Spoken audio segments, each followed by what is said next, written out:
कहते हैं जब पाप का घड़ा भरता है तो जल्द ही फूट भी जाता है। पाकिस्तान की हालत इन दिनों कुछ ऐसी ही है। अमेरिका ने पाकिस्तान के पाले हुए दहशतगर्दी के एक और मोहरे सैयद सलाहुद्दीन को अंतर्राष्ट्रीय आतंकवाद तो करार कर दिया। अब एक इंटरव्यू ने इस आतंकवादी ने यह भी कबूल कर लिया है कि हिंदुस्तान में दहशतगर्दी फैलाने के लिए पाकिस्तान उसकी सालों से मदद करता रहा है। एक पाकिस्तानी टीवी चैनल को दिए इंटरव्यू में उसने खुद पाकिस्तान की पोल खोल कर रख दी है।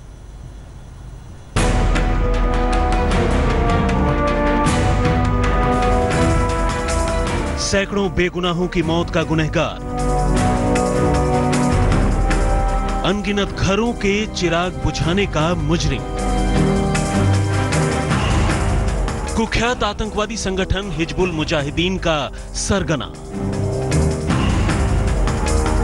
पाकिस्तान का दुमछल्ला और अब इंटरनेशनली डेजिग्नेटेड टेररिस्ट यानी अंतर्राष्ट्रीय आतंकवादी सैयद मोहम्मद यूसुफ शाह उर्फ सैयद सलाहुद्दीन बोल रहा है। और बोल क्या रहा है? पाकिस्तान में बैठकर पूरी दुनिया के सामने खुद को और पाकिस्तान को बेनकाब कर रहा है। आप भी सुनिए वो क्या बोल रहा है और उसके इस बोल वचन के मायने क्या हैं। दरअसल अमेरिका की तरफ से उसे इंटरनेशनल आतंकवादी करार दिए जाने के हाल के फैसले से सिर्फ सैयद सलाहुद्दीन और उसका संगठन ही बेनकाब नहीं हुआ, बल्कि उसके साथ साथ उसके सरपरस्त यानी पाकिस्तानी हुक्मरानों के चेहरे से भी नकाब उतर गए। लेकिन अब तक जिस सच पर पाकिस्तान पर्दा डालने की कोशिश कर रहा था, सैयद सलाहुद्दीन ने मानो इस इंटरव्यू से एक ही झटके में वो पर्दा नोच फेंका और खुलेआम अपनी और अपने आका की औकात बता दी। सलाहुद्दीन ने यह इंटरव्यू एक पाकिस्तानी टीवी चैनल को दिया और इस इंटरव्यू में उसने पाकिस्तान से मिलने वाले सपोर्ट, कश्मीर की आजादी के नाम पर बेगुनाहों के कत्लेआम, नाजायज तरीके से हथियारों की खरीद फरोख्त समेत कई गोरखधंधों की पोल खुद ही खोल कर रख दी।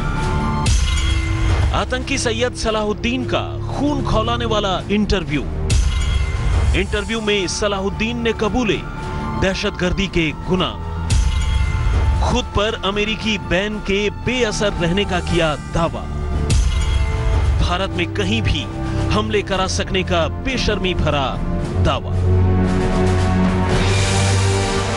असल में पीएम मोदी के अमेरिकी दौरे से ऐन पहले अमेरिका ने सैयद सलाहुद्दीन को अंतर्राष्ट्रीय आतंकवादी करार दे दिया। अमेरिका के इस फैसले के अपने आप में कई मायने हैं। अव्वल तो इस तरह उसने सलाहुद्दीन और उसके नापाक आतंकवादी संगठन हिजबुल मुजाहिदीन को उसकी औकात बताई, बल्कि दूसरा उसने ये भी इशारा किया कि सलाहुद्दीन जैसे जहरीले लोग पाकिस्तान की सरजमीन पर ही पल रहे हैं। ऐसे में खुद अब सैयद सलाहुद्दीन समेत पाकिस्तानी हुक्मरानों के लिए मुसीबत खड़ी हो गई है और उसका ये इंटरव्यू उसी मुसीबत की बौखलाहट के तौर पर देखा जा सकता है। इस इंटरव्यू में उसने न सिर्फ इंटरनेशनल मार्केट से बड़ी आसानी से हथियार खरीद सकने का दावा किया, बल्कि हिंदुस्तान के किसी भी कोने में कभी भी हमला करा सकने का शर्मनाक दम भी भरा। लेकिन बातों बातों में एक तरफ इस आतंकवादी संगठन ने जहां अपनी असलियत और हैसियत जाहिर कर दी, वहीं पाकिस्तान में बैठकर ही पाकिस्तान की असलियत भी दुनिया के सामने ला दी। आज तक ब्यूरो।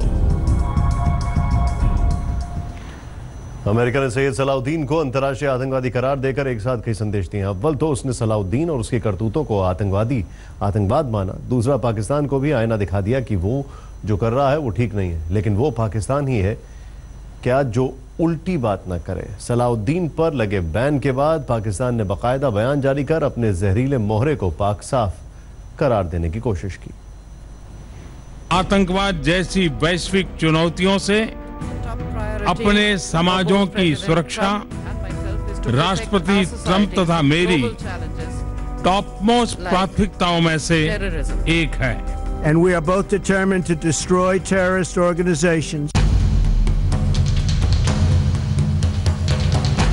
एक पाकिस्तानी टीवी चैनल को दिए गए इंटरव्यू में सैयद सलाहुद्दीन ने बेशक नए सिरे से हिंदुस्तान के खिलाफ जहर उगला हो, हकीकत यही है कि पाकिस्तान और उसके पाले हुए ये जहरीले लोग सालों से ऐसा करते रहे हैं।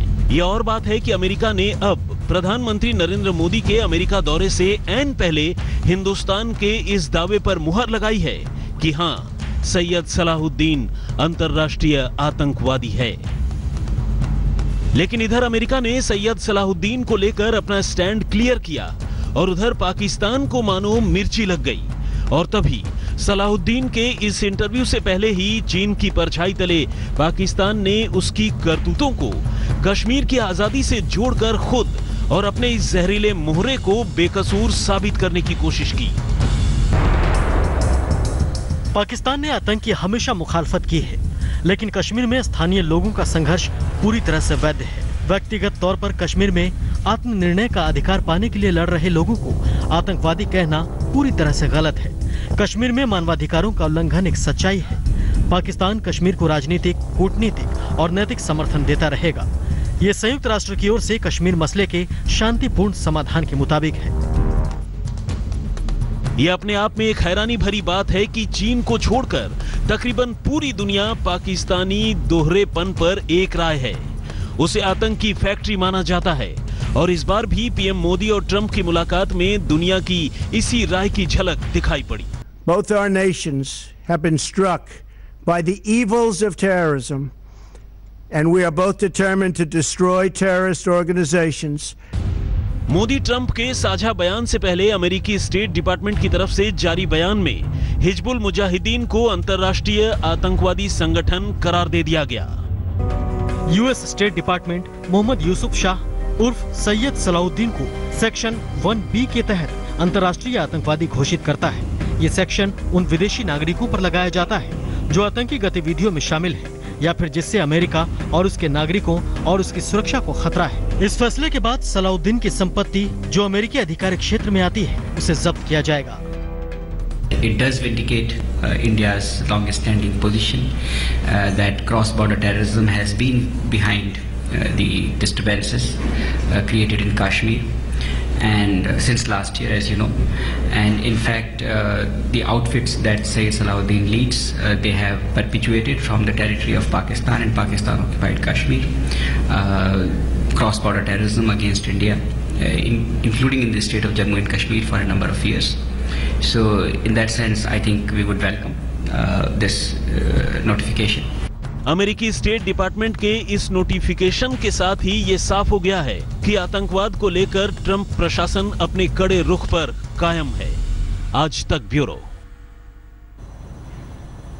जो सैयद सलाहुद्दीन इन दिनों खुद को बहुत बड़ा जिहादी और कश्मीर की आज़ादी का परवाना बताता हुआ थकता नहीं, कभी उसी सलाहुद्दीन ने कश्मीर में चुनाव लड़कर अपनी तकदीर बुलंद करने की कोशिश की थी, लेकिन वहां की आवाम ने उसे ऐसा आईना दिखाया कि चुनावी शिकस्त के बाद वो सियासत का चोला उतारकर दहशतगर्द बन गया।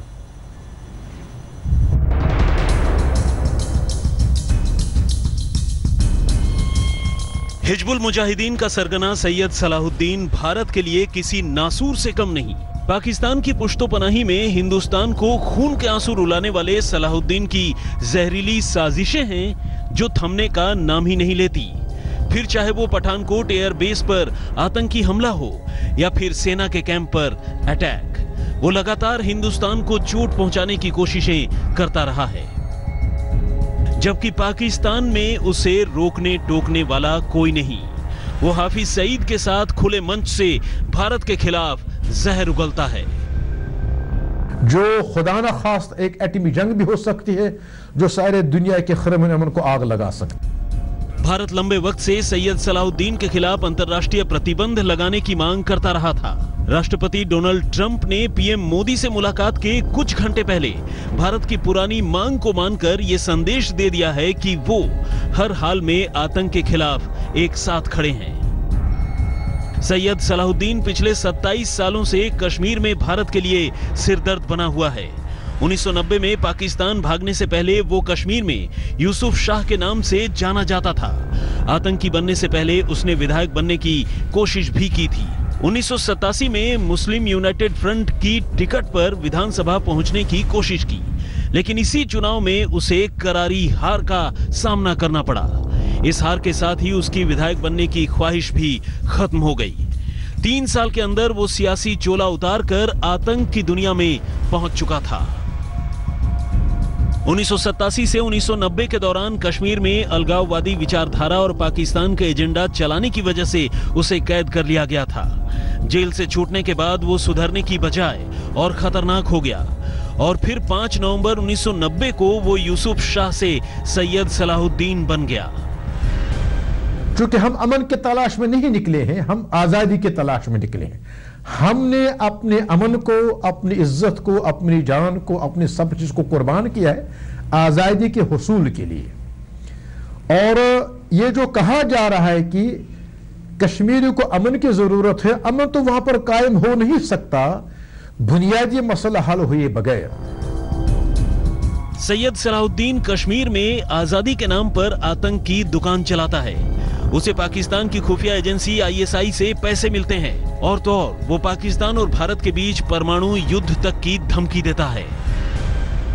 2-3 जंगें हो चुकी हैं और चौथी जंग के बादल मंडला रहे हैं, जो खुदा न खास्त एक एटमी जंग भी हो सकती है, जो सारे दुनिया के खरब अमन को आग लगा सकती है। तो आज भी हमने ये कहा है जी कि अगर भारत सिंसियर है तो वो सीधा मसले कश्मीर को हल करने के सिलसिले में इस सीज फायर को एक इब्तदाई कदम करार दे।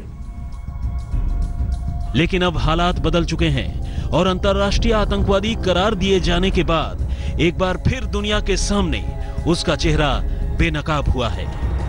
आज तक ब्यूरो।